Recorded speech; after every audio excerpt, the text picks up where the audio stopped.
మంచి పునరుద్ధాన దినమందు 2026లో దేవుడు ఆయన మందిరానికి నడిపించాడు. మందిరానికి రావడానికి మరి ప్రతి విధమైన ఆటంకాన్ని అధిగమించి దేవుని ప్రేమించి ఆయన సన్నిధికి రాగలిగాము. మనం దేవుని మందిరానికి రాకుండా ఎన్నో ఆటంకాలు, అభ్యంతరాలు, అపవాది కలగజేయడానికి చాలా అవకాశం ఉంటుంది కనుక ఆ అపవాది యొక్క ఆటంకాన్ని అధిగమించి మనం దేవుని సన్నిధికి చేరుకోవాలి. దేవునికి స్తోత్రం. ఎందుకంటే దేవుని సన్నిధిని మరి ఏముంది?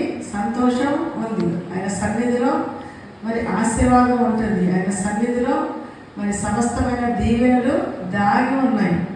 కాబట్టి ఒక్క దినము ఆయన సన్నిధిలో గడపడం వల్ల 1000 దినముల కంటే ఆశీర్వాదమైన దినాలు ఎన్నో ఇస్తాడు. హల్లెలూయా.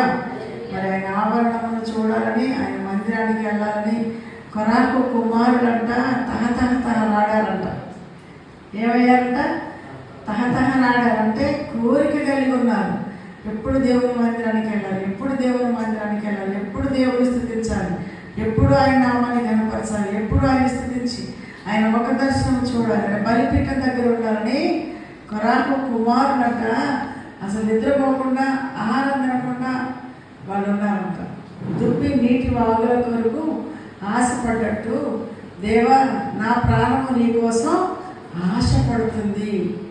ఒక ప్రాణంకి ఎంత ప్రేమ ఉండాలంటే మరి ఎడారిలో దుప్పికి దాహమైనప్పుడు నీళ్ళు నీళ్ళు నీళ్ళు అని ఎట్లా అని బాధపడుతుందో ఒక వ్యక్తి దేవుని సన్నిధి కోసం, దేవుని ముఖ దర్శనం కోసం ఆ విధంగా ఆరాటపడాలని కీర్తనకారుల మాట రాశారు.